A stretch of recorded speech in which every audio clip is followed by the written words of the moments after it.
et bonjour. Bienvenue pour cette matinale nouvelle. Donc en 2019, l'agence présentait déjà une première matinale qui s'intitulait Grandir sans grossir sur le thème de la densification. Et nous avions alors accueilli un intervenant de Ville Vivante pour nous parler de BIMBY, Build in Backyard, qui correspond au fait de sur son terrain déjà occupé, de construire dans son jardin. Et donc aujourd'hui, 7 ans plus tard, l'enjeu et l'intérêt d'optimiser le foncier est toujours présent et sont même bien plus prégnants, car à l'image d'une personne qui met en danger sa santé en mangeant trop ou en mangeant mal, les territoires doivent en finir avec les kilos superflus qu'ils ont accumulés en abusant d'espaces agricoles, naturels et forestiers. Tout ça pour se développer. Et donc c'est pourquoi en 2021, la loi Climat et Résilience a mis un grand coup d'accélérateur pour la lutte contre l'étalement urbain, en imposant une réduction tous les 10 ans de la consommation de ces espaces, de façon à atteindre en 2050 le zéro artificialisation nette, c'est-à-dire ne plus consommer presque d'espaces agricoles, naturels ou forestiers, et puis veiller à long terme à garder ce poids de forme. Alors comment continuer à développer les territoires sans canaliser les espaces agricoles naturels? Eh bien, on peut identifier 4 grands types de solutions. Transformer du bâti existant pour un autre usage. Également, construire en surplomb sur des espaces naturels et agricoles. Donc, ces 2 exemples, je vous les illustrerai rapidement juste après. J'en viens donc à 2 autres solutions, que sont donc la valorisation des espaces vides, des interstices dans le tissu existant, et encore le fait de pouvoir construire en investissant davantage la dimension verticale, ce qui inclut donc la surélévation, un sujet sur lequel notre intervenante fera un zoom tout à l'heure. Donc pour ces 2 derniers exemples, nous attarderons davantage dessus en voyant la chose au travers de cas très, très concrets et programmatiques. Transformer des espaces, le bâti existant pour un autre usage. Alors on pense en premier lieu aux bâtiments vacants, tels d'anciennes fermes en milieu rural, encore des gares désaffectées ou des sites plus grands en friche, notamment les sites industriels. Il peut aussi s'agir d'équipements désaffectés, et parmi ces équipements, il y a déjà, et malheureusement il y en aura de plus en plus, d'édifices cultuels sous-occupés, désaffectés, qui trouvent déjà ici ou là une réaffectation et de nouveaux usages, comme on le voit sur ces images. Et puis à l'avenir, avec la fin progressive du tout voiture, il pourrait y avoir donc un certain nombre d'espaces dédiés à la circulation encore aujourd'hui, mais qui pourraient être transformés pour notamment faire des logements ou encore aménager des espaces publics plus qualitatifs. Alors, parler de construire en surplomb des espaces naturels et agricoles, c'est quelque chose qu'on peut aussi imaginer, sans doute de façon plus anecdotique. L'idée, c'est d'investir des espaces agricoles et naturels, mais sans les détruire, cette fois-ci, en conservant l'accès et la fonctionnalité à ces espaces. Et donc, ce serait construire sur pilotis, c'est construire sur pilotis au-dessus de la terre ou de l'eau, ou bien comme en flottaison sur des plans d'eau ou des canaux. Alors, dans les cas de figure qu'on a vu en image avant ou ici, on est plutôt dans un raisonnement où on a une opportunité foncière, un terrain non bâti pour lequel, libre, on se pose la question de retrouver un usage, de trouver un usage et de savoir quel programme on va y développer.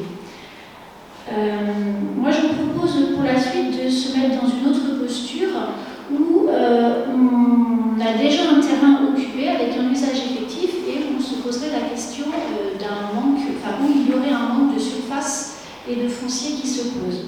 Alors, on va prendre pour commencer un cas d'école qui se présente pour dire presque tous les jours et dans chaque commune.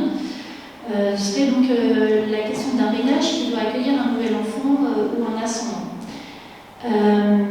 Bien souvent, la solution courante, c'est de vouloir vendre la maison et puis on cherche un terrain, bien souvent qui va être un espace agricole, et on va y construire une nouvelle maison pour une maison qui soit sur mesure par rapport aux besoins et aux goûts de la famille. Mais ça signifie trouver un terrain libre et d'avoir les moyens de cet achat et de cette construction. Ça veut aussi dire partir sur un projet qui va durer quelques années et puis gérer un déménagement, voire un changement de commune pour le ménage. Et c'est là que les solutions de densification peuvent s'avérer très intéressantes en permettant de tenir l'objectif d'avoir un logement plus adapté, mais dans un délai et un budget bien moindre. Sans changer d'adresse, sans changer de goût pour les enfants ou d'école, sans changer un certain nombre d'habitudes de vie que l'on a là où on habite. Donc je vous ai représenté ces trois solutions de densification qui sont aussi complémentaires entre elles, une extension, une surélévation et une construction nouvelle en fond de jardin. On est ici sur ce qu'on peut appeler de la densification douce, indolore, finalement peu visible, qui a en général l'avantage de mieux s'intégrer dans son environnement existant. Sous réserve tout ça, bien sûr, d'être vigilant, la façon dont on va insérer ces nouvelles constructions, ces nouveaux volumes, donc être vigilant sur la volumétrie, sur l'architecture, le caractère architectural de la construction d'origine, et puis sur le rapport au voisinage aussi. Alors, quelques exemples. Dans le cas de Zilisheim, où on a une maison ordinaire, où un deuxième logement a été créé, et finalement on se rend compte qu'en termes de volumétrie et de paysage du quartier, c'est quasi invisible. Et puis, un deuxième exemple dans le Rhône, où le projet de surélévation et d'élévation de plusieurs résidences sociales a permis aux bailleurs d'ajouter quelques logements supplémentaires à son offre, mais aussi de financer par ses futurs loyers la rénovation thermique et la modernisation des bâtiments. Donc encore deux exemples locaux pour illustrer ça, pour dire qu'on peut tout à fait aussi imaginer que la densification se fasse en milieu rural et dans un contexte aussi patrimonial. Là, il faut avoir une vigilance particulière sur le choix de l'écriture architecturale et paysagère, sur les volumétries et sur les matériaux. Donc on a un exemple Matane avec une surélévation à l'alsacienne, et puis un exemple à Zittersheim, un tout petit village où on a une surélévation plus contemporaine de deux fermes mitoyennes. Alors valoriser le déjà là, ça a aussi un grand intérêt pour les collectivités qui, elles, doivent gérer donc, et adapter leurs équipements à la population, à l'évolution de la population. Mettons-nous donc désormais dans la peau d'une commune qui entrevoit de nouveaux besoins en logement et qui a des équipements scolaires et périscolaires insuffisants. Alors on peut construire une nouvelle école et son périscolaire sur un espace agricole, donc ça d'un côté, et de l'autre côté laisser un aménageur faire de même en proposant donc une opération résidentielle à sa manière. Et ça a été longtemps une solution logique et tentante, mais les moyens d'un tel projet s'avèrent aujourd'hui bien réduits, que ce soit en termes de capacité foncière, avec ce nouveau contexte législatif, et aussi côté budget pour les collectivités. Donc, cette solution-là que je vous évoquais, finalement, on peut imaginer deux autres alternatives plus économiques.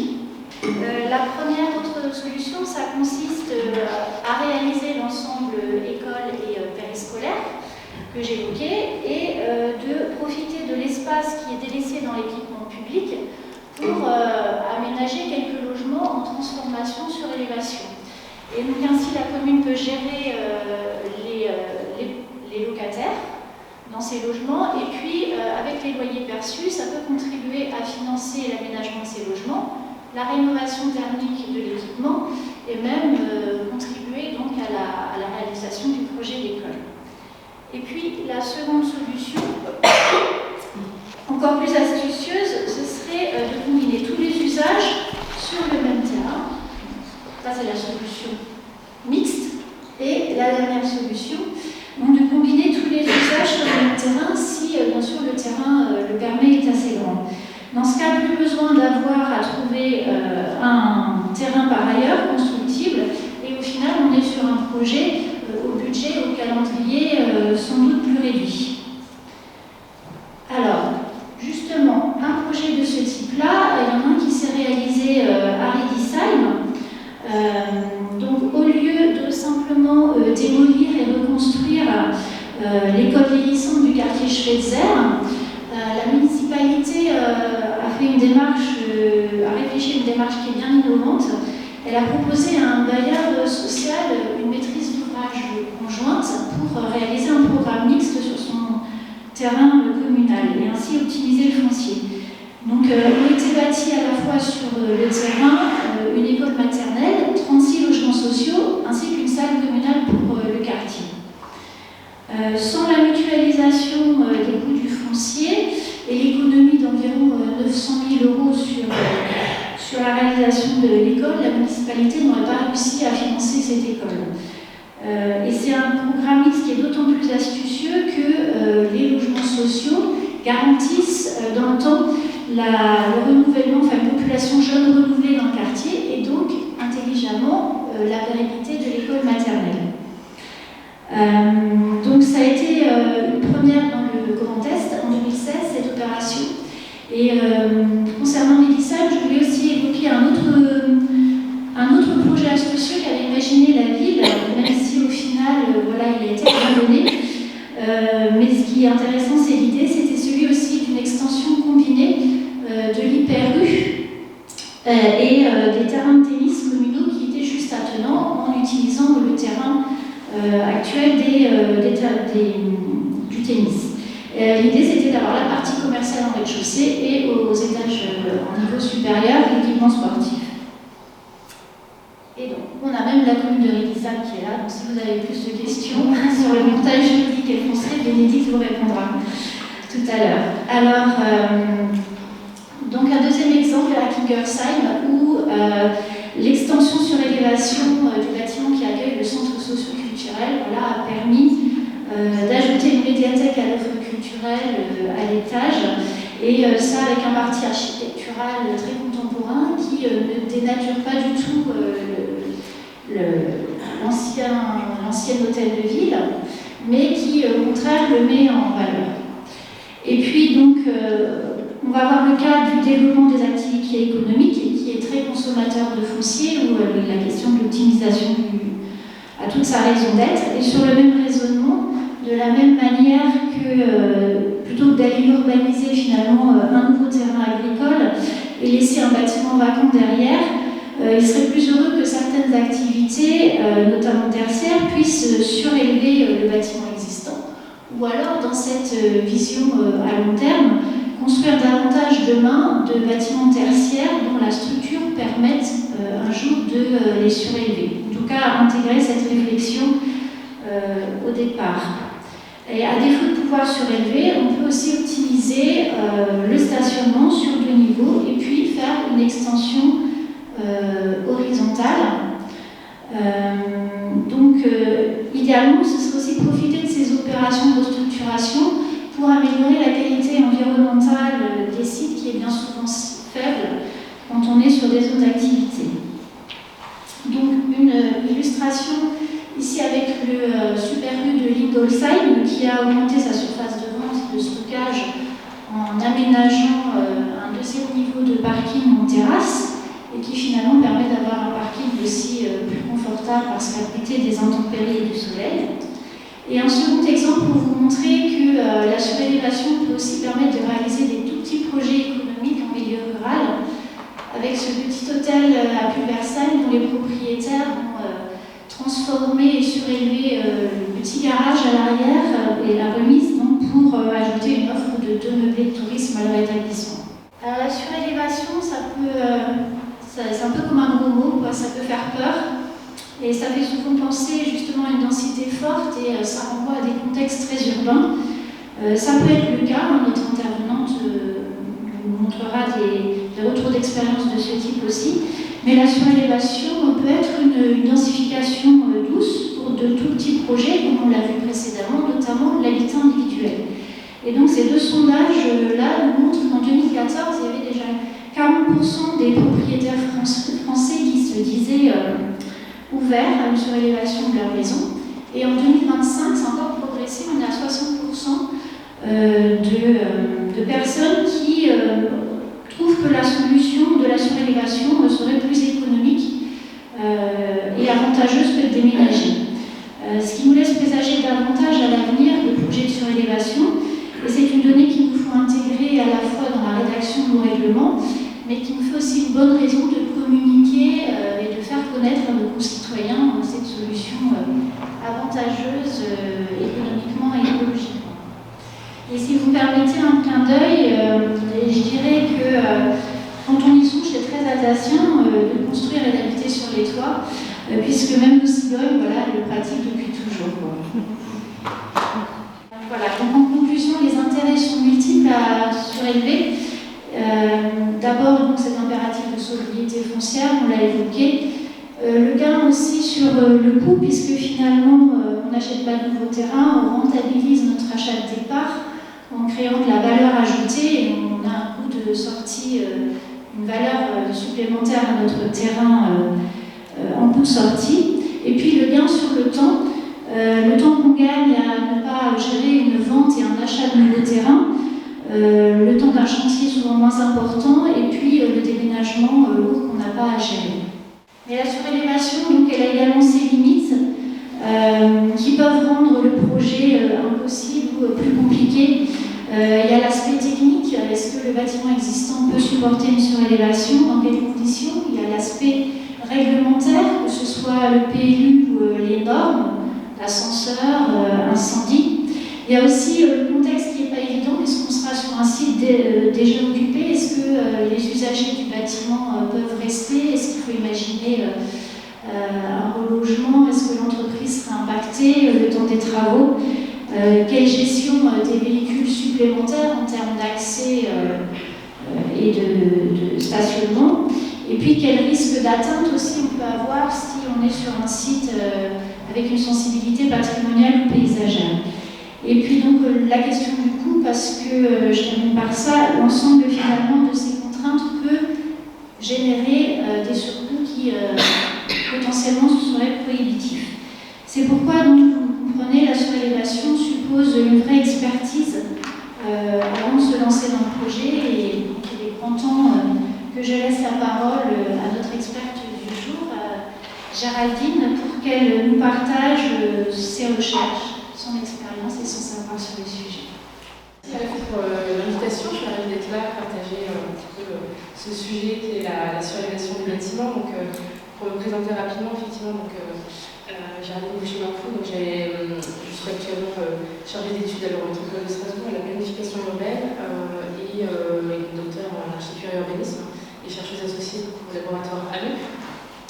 Donc je voulais vous parler, j'ai fait un petit support, essayer de condenser les choses pour tenir en 20 minutes, c'est vraiment une introduction au sujet, mais l'idée c'est de se dire que la surélévation, c'est quelque chose qui en fait effectivement paraît nouveau, on en parle des fois sous les termes de l'innovation, mais finalement c'est quand même un sujet extrêmement ancien qui a participé à la construction des villes sur elles-mêmes. On a quelques exemples dans la ville de Strasbourg, finalement, on voit que dès le XVIIe siècle, on retrouve des projets de surélévation qui existent encore aujourd'hui, qui ont tenu à travers le temps. Et on constate finalement que la surélévation, elle prend toutes les formes, toutes les couleurs, tous les matériaux, et que c'est quelque chose qui vraiment fait partie essentiellement de la constitution de nos villes actuelles. Et je pense qu'à Mulhouse, vous avez également des exemples de la sorte.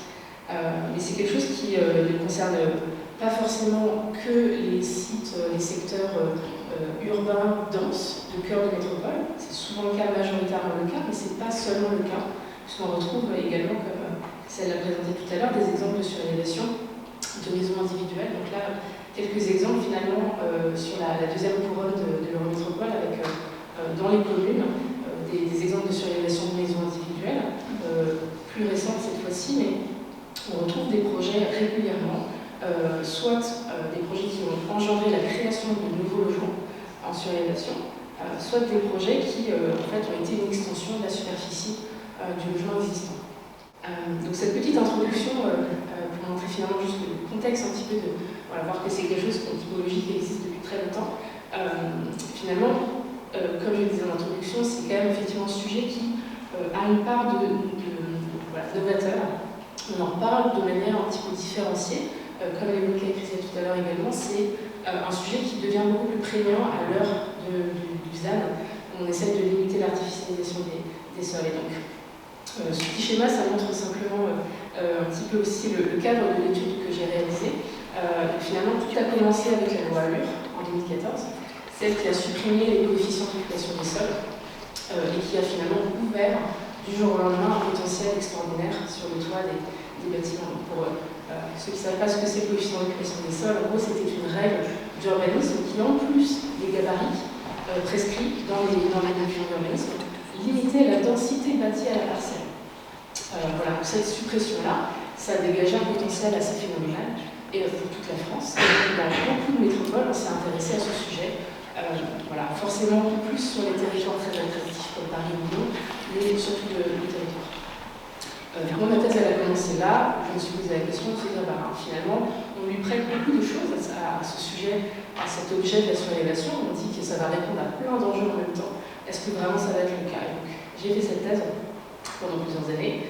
Il y a eu plus tard, on a vu encore des évolutions législatives qui ont permis d'accélérer encore et de favoriser encore le processus. Et donc plus récemment, on a mené avec l'Eurométropole de Strasbourg une étude expérimentale qui consistait finalement à tester de manière plutôt quantitative le potentiel réel qu'il existe au sein des PLU en termes de surélévation. Et donc maintenant, on en est avec l'Eurométropole à se poser des questions sur comment adapter encore et encore le PLU à ce sujet pour finalement pas forcément surélever partout, c'est vraiment pas l'objectif, mais plutôt favoriser la surélévation quand c'est adéquat. Donc l'eau ALUR, j'aurais pu mettre la slide depuis longtemps. Voilà, donc on voit à l'image finalement le distinguo entre avant-après la suppression du coefficient d'occupation des sols. Donc beaucoup de bâtiments ont gagné vraiment énormément d'étages en potentiel. On parle toujours de potentiel, ça veut dire que c'est un droit à bâtir. Ça ne veut pas forcément dire que le projet est réalisable au sens technique du terme. Donc la thèse, elle a abouti effectivement au livre notamment avec Christelle tout à l'heure, qui reprend effectivement dans les grandes lignes les sujets avec des exemples de métropoles qui se sont constituées par la surélévation et qui ont eu une approche contemporaine du sujet. Et en fait, les différentes thématiques qui étaient les enjeux auxquels on prêtait vraiment un avantage à la surélévation en termes de réponse. Donc il y avait évidemment la lutte contre l'étalement urbain, maintenant on appelle ça plutôt artificialisation des sols. Il y avait la question du financement de la rénovation thermique du bâti également. La question de pouvoir créer plus de mixité sociale aussi, et de lutter contre la ségrégation à travers la surélévation, ou encore mettre en valeur le patrimoine existant, et enfin recréer une dynamique immobilière pour limiter un petit peu l'inflation. Alors tout ça, c'était les enjeux qu'on lui prêtait, mais en termes de réponse, effectivement, la surélévation ne peut pas répondre à tous ces enjeux en même temps dans tous les projets. Certains projets répondent à l'un ou l'autre, mais ce n'est pas forcément non plus une solution magique. C'est un peu la réponse globale synthétique de ma thèse, c'était de dire c'est un outil qui peut être extrêmement utile. La présentation de l'ICA a été très, très bonne pour ça, pour nous montrer vraiment tous les avantages, mais les limites aussi, effectivement, de cette solution.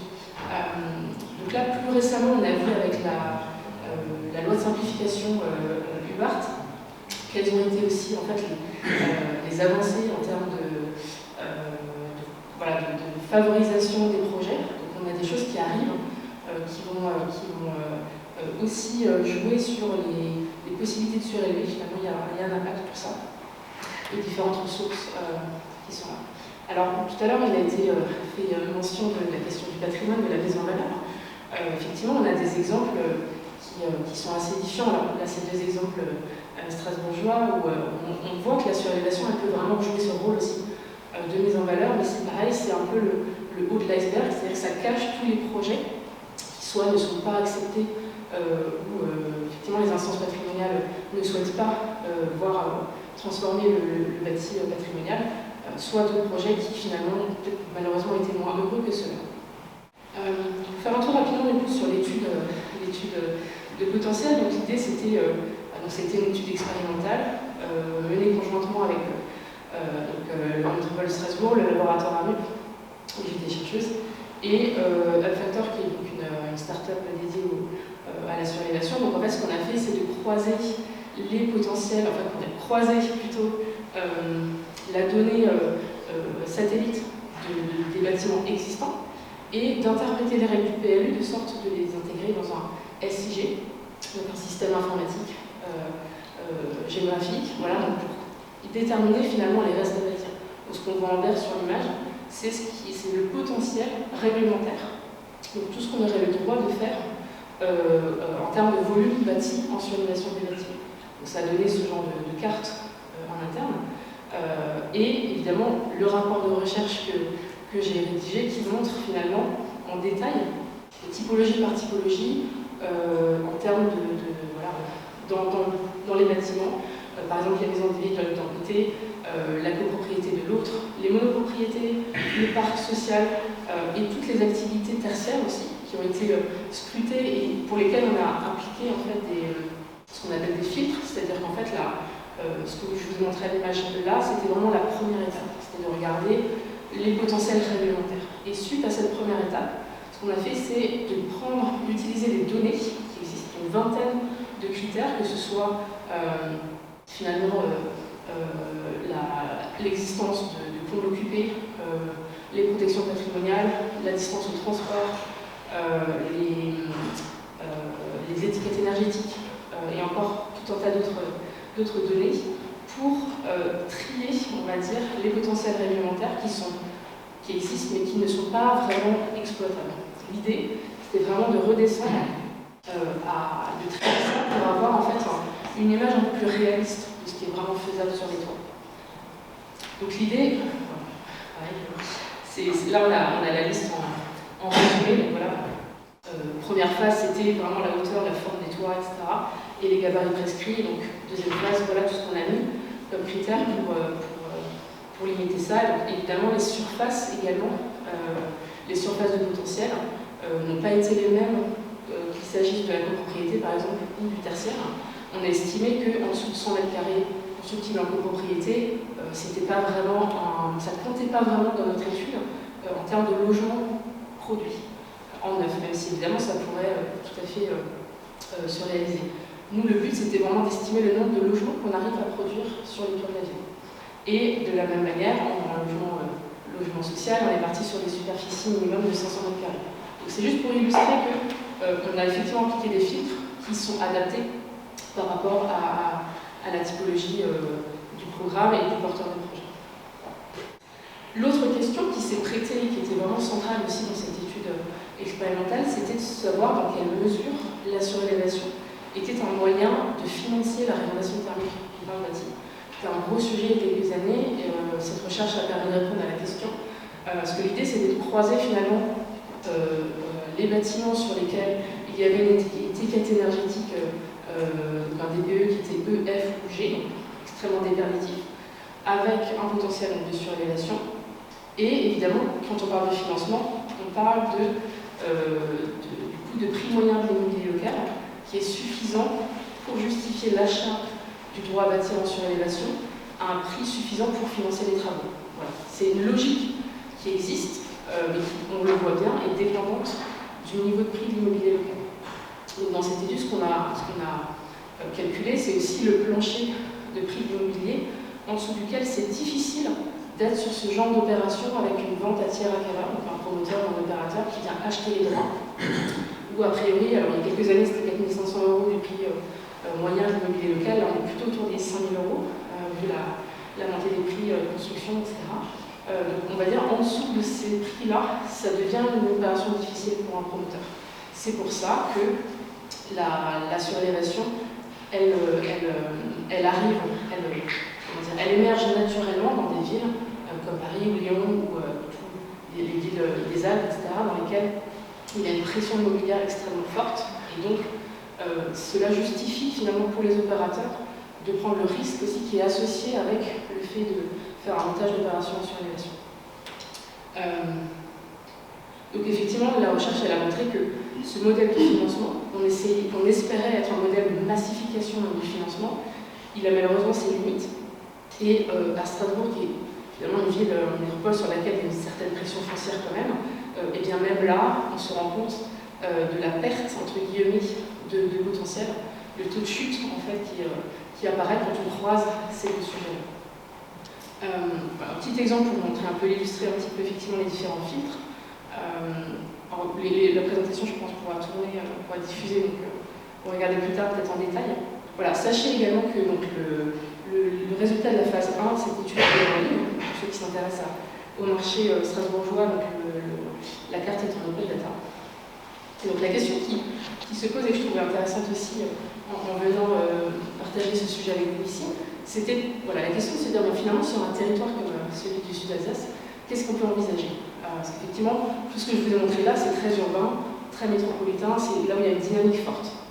Et finalement, on se rend compte que dans les territoires sur lesquels la pression immobilière est modérée ou faible, les coûts techniques de la surélévation restent effectivement parfois assez élevés. Concrètement, qu'est-ce qu'on peut faire? L'idée, c'est effectivement qu'on n'est pas sur le modèle du tir-à-erreur, avec une valorisation immobilière. J'ai envie de dire peut-être, tant pis, c'est pas un drame, au contraire. Parce que ça amène aussi un risque en fait, de surenchère des prix de sortie, et c'est quelque chose qu'on constate en surélévation quand il y a un marché qui est attractif pour les investisseurs, c'est que en surélévation, ça génère souvent des logements qui ont un prix en fait, de sortie vraiment très élevé et qui sont même de nature à tirer l'ensemble des prix vers le haut. Donc finalement, c'est pas forcément quelque chose qui est recherché. Donc là, l'enjeu principal, selon moi, pour un territoire comme le vôtre, c'est plutôt la qualité du parc et pas forcément une recherche de quantité de logements produits à travers la surélévation. Donc finalement, l'idée, c'est plutôt de passer d'une logique de densification absolument à travers cet outil-là. En tout cas, d'être dans une complémentarité, comme je vous ai dit tout à l'heure, une complémentarité avec les autres outils de densification. Et d'être plutôt dans une logique en fait, de requalification ou de recyclage urbain. Donc il y a plusieurs angles d'intervention qui seraient pertinents à ce moment-là. Évidemment, les centralités, les tissus qui sont évidemment déjà équipés, donc être proche des aménités, des programmes urbains, des transports, et de finalement viser les bâtiments qui sont avec des besoins de rénovation, de réhabilitation, soit des copros où il y a vraiment des besoins de rénovation thermique, soit des bâtiments à réhabiliter dans leur entièreté. Donc on passe en fait dans l'outil de production de logement plutôt à un levier de transformation qualitative du parc existant. Donc cet exemple-là, en fait, qui est à Mulhouse, évidemment illustre parfaitement cette dynamique-là. Alors, il n'y a pas forcément des milliers de bâtiments de cette ampleur, mais effectivement l'atelier des Fonderies qui a été surélevé par DRLW Architectes en 2017, c'est typiquement le genre d'opération très qualitative et qui illustre parfaitement cette démarche. Donc finalement, en résumé, les choses qu'on peut encourager sur un territoire comme le vôtre, c'est effectivement d'adosser la surélévation à une rénovation, d'être, comme les églises encore une fois, vraiment dans ce souci d'intégration paysagère et urbaine, donc vraiment chercher la qualité des opérations, s'adapter effectivement aux besoins locaux en termes de programme et de se faire accompagner en fait dans les démarches par une ingénierie publique.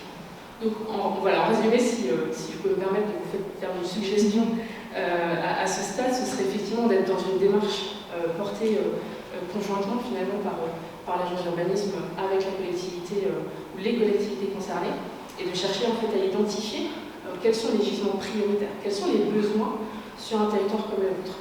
D'intégrer ça évidemment dans les documents de planification pour avoir une cohérence directe entre ce que permet le cadre et ce qui est souhaité.